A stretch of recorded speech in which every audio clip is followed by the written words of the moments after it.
¿Qué pasa, gamers? Yo soy Roax. Llegamos al cuarto video de personajes de Outlast. Este será uno de mis videos más funados por YouTube, al ser sobre el temible caníbal de la expansión Whistleblower, un asqueroso maníaco que busca cocinar a Waylon Park al inicio de esa aventura. No te pierdas los videos de la historia y las curiosidades en la lista de reproducción para descubrir cómo nos enfrentamos a él. Sin más, espero que esta vez no estés comiendo, pues te presento la nauseabunda historia de Frank Manera. ¡Comencemos!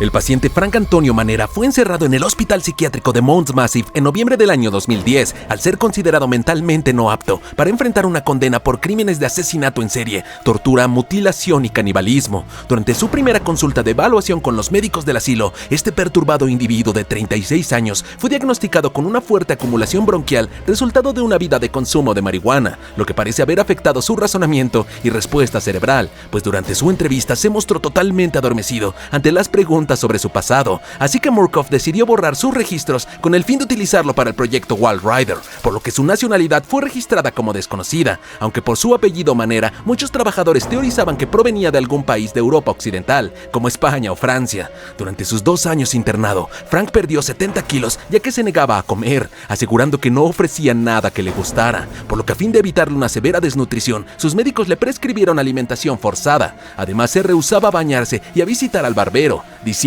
si no puedo participar, no puedo compartir, por lo que a fin de mantener su higiene, era puesto bajo anestesia para ser aseado. Sus terapias con el proyecto secreto de Murkoff Corporation en el motor morfogénico fueron totalmente infructuosas desde el principio, ya que no mostraba ninguna respuesta o actividad mental en la cápsula, al no entrar en profundas etapas de sueño REM, por lo que fue incapaz de llegar a un estado lúcido que le permitiera controlar al enjambre de nanobots de la empresa, ya que su cerebro parecía responder únicamente a imágenes relacionadas con soledad y pobreza, por lo que fue catalogado como una variante fallida. El resto de sus días antes del incidente que liberó al Walrider en el hospital, él solo llegó a mostrar interés y respuesta ante el estudio de hipnoterapia del Dr. Rudolf Wernicke, el cofundador de la corporación Murkoff, el cual estaba relacionado con beber sangre de sujetos dormidos, además de que robaba constantemente los reportes médicos de los cadáveres extraídos del motor morfogénico, que detallaban sus tipos de sangre, seguramente deseando volver a probar ese líquido rojo que tanto lo había apasionado en libertad, lo que obligó a los guardias a mantenerlo totalmente aislado,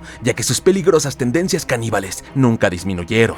Durante los diferentes encuentros que tenemos contra este terrorífico caníbal, podremos notar que Frank por alguna razón tiene extraños símbolos rebanados en su pecho y estómago, autoinfligidos con una navaja o cuchilla, además de tatuajes que parecen ser de su vida pasada, entre los que se distinguen una bandera confederada y un águila con una campana de la libertad, y lo que parece ser una cruz celta. Todos estos símbolos extraños son adoptados con frecuencia por grupos racistas, neonazis y supremacistas blancos, lo que parece indicar que en su búsqueda de superar sus traumas y entender sus tendencias violentas, Manera se encontró con este tipo de grupos y pensamientos, lo que puede haberlo orillado a cometer los actos que finalmente lo llevaron a probar esa carne que tanto había deseado. Aunque después de la salida del segundo juego, algunos llegaron a notar que la cruz invertida marcada con heridas en el pecho de Frank tiene muchas similitudes con la cruz utilizada por el testamento del nuevo Ezequiel, la facción de extremistas religiosos de Templegate que enfrentamos en Outlast 2, por lo que tal vez antes de ser encerrado en Mount Massive, él tuvo contacto con ese culto de feligreses de Sullivan Knot, que eran sometidos a experimentos mentales por Murkoff y sus torres de radio, de las que descubrimos su origen en las instalaciones Sinjala, en la historia de Outlast Trials.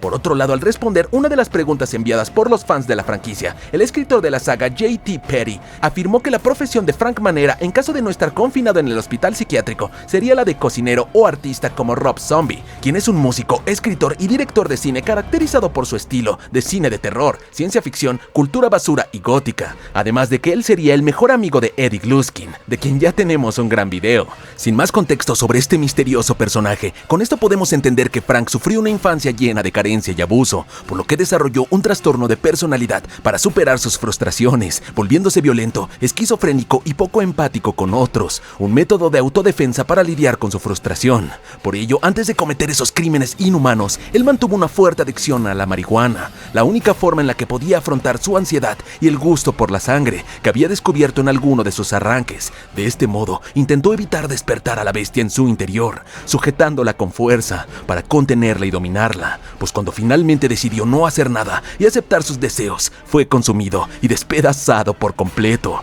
transformándose en un ser lleno de rabia, miedo, depresión, pero también pasión, delicia, exquisitez y lo más importante, hambre. una maldita e insaciable hambre. The meat is mine.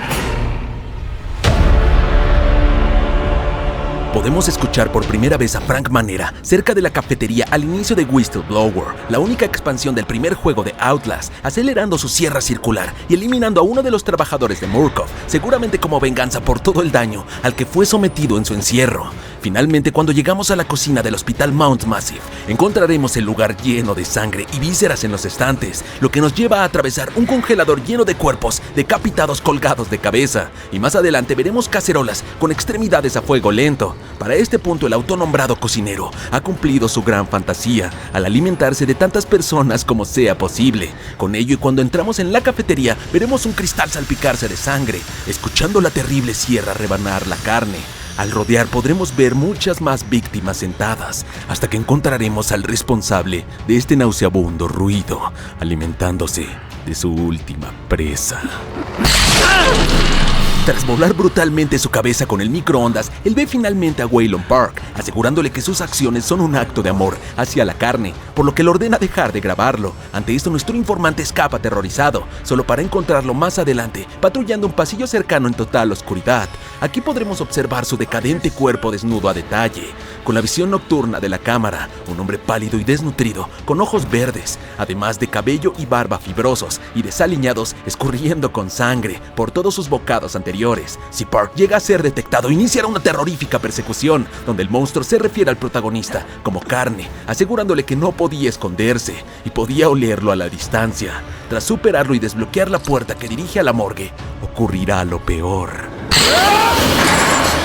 Frank irrumpirá repentinamente, inmovilizando a Waylon contra una de las mesas, listo para rebanar su cuello con la sierra, hasta que nota que estaban cerca de los hornos de cremación del hospital, por lo que, sabiendo que disfrutaría más de una carne bien cocinada, él encierra al protagonista dentro de un horno encendiéndolo. Sin embargo, como un flojo pretexto narrativo, la parte trasera del horno resulta estar debilitada, por lo que nuestro desesperado personaje logrará derribarla y escapar tras algunas embestidas. Tras esto podremos encontrarlo una última vez antes de salir de este lugar de encierro de todas las variantes de Murkoff, patrullando en una cámara de descontaminación, que al cruzar nos hará perderlo de vista el resto de la expansión. Tras esto, y una vez terminado el incidente de Mount Massive, la división táctica de Murkoff recibió la orden de volver a asegurar el asilo y se le dio permiso de disparar en el acto. Y en los cómics de Outlast llamados The Murkoff Account, de los que también tenemos un video, uno de los agentes del departamento de mitigación de la compañía asegura que el resultado de todos estos eventos fueron fatales al 100% en la población del hospital, por lo que el cocinero puede haber encontrado su fatal destino frente a los soldados o tal vez con sus compañeros internos, aunque al no tener una confirmación directa, parece que nunca lo sabremos. You hunger for me too. I can see it. Un perturbado enfermo mental que cometió uno de los actos de violencia más despreciados por la sociedad, el canibalismo, solo para poder lidiar con sus sentimientos de inferioridad que llenaron su mente de ego y narcisismo. La megalomanía surgida a partir de la carencia puede ser peligrosa si no se sabe controlar, de allí la importancia de ser atentos, pues en un ambiente de hambre, pobreza y miseria, tal y como en el que muchos de nosotros nos hemos desarrollado, un individuo puede encontrar la forma de lidiar con su vulnerabilidad, adquiriendo gustos y deseos que no se atreve a admitir, pero que culminan brutalmente en una explosión repentina de violencia y desapego humano, solo para igualarse a otros y saborear la vida de alguien más, una que siempre ha deseado probar. Maldita sea. Look how you bleed for me. No te pierdas los videos de los demás personajes de Outlast, la historia de los juegos y sus curiosidades en la lista de reproducción de esta terrorífica saga.